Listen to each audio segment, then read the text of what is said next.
सभी को नमस्कार। आज है 30 जनवरी। तो आज के वीडियो का टॉपिक है पॉलिटी यानी भारत की राज व्यवस्था। आज की क्लास में हम प्रोटेम स्पीकर समझेंगे, यानी कि प्रोटेम स्पीकर क्या होता है। साथ में हम सदन का नेता के बारे में समझेंगे कि लोकसभा में सदन का नेता कौन होता है, राज्यसभा में सदन का नेता कौन होता है, राज्यसभा में विपक्ष का नेता कौन होता है, लोकसभा में विपक्ष का नेता कौन होता है, इसके बारे में समझेंगे। तो चलिए स्टार्ट करते हैं। सबसे पहले हम बात करते हैं प्रोटेम स्पीकर। प्रोटेम स्पीकर क्या होता है? तो प्रोटेम स्पीकर नियुक्ति कौन करता है? राष्ट्रपति करता है। क्वेश्चन सीधे सीधे पूछता है कि प्रोटेम स्पीकर नियुक्ति कौन करता है? तो राष्ट्रपति करता है। लोकसभा चुनाव के बाद लोकसभा के सबसे वरिष्ठतम सदस्य को प्रोटेम स्पीकर चुना जाता है। जब लोकसभा चुनाव होते हैं, लोकसभा चुनाव के बाद सबसे वरिष्ठतम सदस्य को प्रोटेम स्पीकर चुना जाता है। जब लोकसभा चुनाव हो जाते हैं तो उसके चुनाव के बाद जो सबसे वरिष्ठतम सदस्य होगा उसके लिए क्या चीज? प्रोटेम स्पीकर चुना जाता है। प्रोटेम स्पीकर लोकसभा सदस्यों को शपथ दिलाता है, यानी कि प्रोटेम स्पीकर कार्य क्या होता है? प्रोटेम स्पीकर जो लोकसभा सदस्य होते हैं उनको क्या चीज? शपथ दिलाता है। इसका यह मुख्य काम है। लोकसभा अध्यक्ष का चुनाव कराता है। और क्या कराता है प्रोटेम स्पीकर? लोकसभा अध्यक्ष का चुनाव कराता है। नए लोकसभा अध्यक्ष का चुनाव होने के बाद, ध्यान दीजिए, नए लोकसभा अध्यक्ष का चुनाव होने के बाद प्रोटेम स्पीकर का पद स्वतः समाप्त हो जाता है। जब नए लोकसभा अध्यक्ष का चुनाव हो जाता है तो प्रोटेम स्पीकर का पद स्वतः समाप्त हो जाता है। ये आपने क्या समझा? Protem speaker. फिर से समझते एक बार। प्रोटेम स्पीकर नियुक्ति कौन करता है? कौन करता है? राष्ट्रपति करते हैं।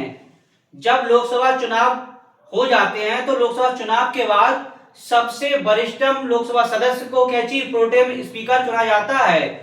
और प्रोटेम स्पीकर लोकसभा सदस्यों को क्या चीज? शपथ दिलाता है। इसी के साथ हम पढ़ते हैं कि नए लोकसभा का अध्यक्ष का चुनाव होने के बाद, जब नए लोकसभा अध्यक्ष का चुनाव कौन कराता है? Lok Sabha protem speaker. जब नए लोकसभा अध्यक्ष का चुनाव हो जाता है तो प्रोटेम स्पीकर का पद स्वतः समाप्त हो जाता है। ये आपने क्या समझा? Protem speaker. अब समझते हैं लोकसभा में सदन का नेता। किसके बारे में समझेंगे? लोकसभा में सदन का नेता। इससे पूर्व हम ये समझते हैं कि जो प्रथम प्रोटेम स्पीकर कौन थे? तो प्रथम प्रोटेम स्पीकर आपसे गणेश वासुदेव मालवणकर या जीवी मालवणकर भी बोल सकते, जो 1952 में थे। वर्तमान में पूछे, वर्तमान कौन सी लोकसभा चली है? 18वीं लोकसभा चली है। सबसे पहले आप पता होगी कौन सी लोकसभा चली है? 18वीं लोकसभा चल रही है। तो वर्तमान में 18वीं लोकसभा के प्रोटेम स्पीकर कौन थे? तो प्रोटेम स्पीकर थे भर्तृहरि मेहताब। भर्तृहरि मेहताब 18वीं लोकसभा के प्रोटेम स्पीकर थे। क्वेश्चन सीधे सीधे पूछता है कि 18वीं लोकसभा के प्रोटेम स्पीकर कौन थे? तो भर्तृहरि मेहताब। अब समझते हैं सदन का नेता। नाम हो रहा है, ये पता है, नाम से चला सदन का नेता। सदन का नेता कौन होता है? जो सत्ता दल पार्टी होता है, जिसे बहुमत प्राप्त होता है। तो बहुमत प्राप्त दल के व्यक्ति को क्या चीज? जो उस पार्टी के लोग होंगे तो उन पार्टी के लोग एक सदस्य को क्या चाहिए? अपना नेता चुनते हैं। क्या चुनते हैं? नेता चुनते हैं। जो भारत का कौन होता है? भारत का प्रधानमंत्री होता है। उसे क्या कहते हैं? सदन का नेता होना। अब समझते हैं लोकसभा में सदन का नेता कौन है? प्रधानमंत्री श्री नरेंद्र मोदी जी, जो बहुमत प्राप्त दल के नेता हैं। यानी बहुमत प्राप्त दल मतलब लोकसभा में बहुमत प्राप्त दल के नेता कौन है? पीएम नरेंद्र मोदी जी। अब बात करते हैं राज्यसभा में सदन का नेता। राज्यसभा में सदन का नेता कौन है? जेपी नड्डा। कौन है? जेपी नड्डा। अब ये तो हो गई सत्ता दल पार्टी, यानी कि जिस दल को बहुमत प्राप्त हो जाता है तो क्या चीज? वह अपनी पार्टी बना लेता है, तो सदन का क्या चीज? नेता कहलाएगा। अब आप बात करते हैं जो हार जाते हैं, विपक्ष का नेता कौन होता है?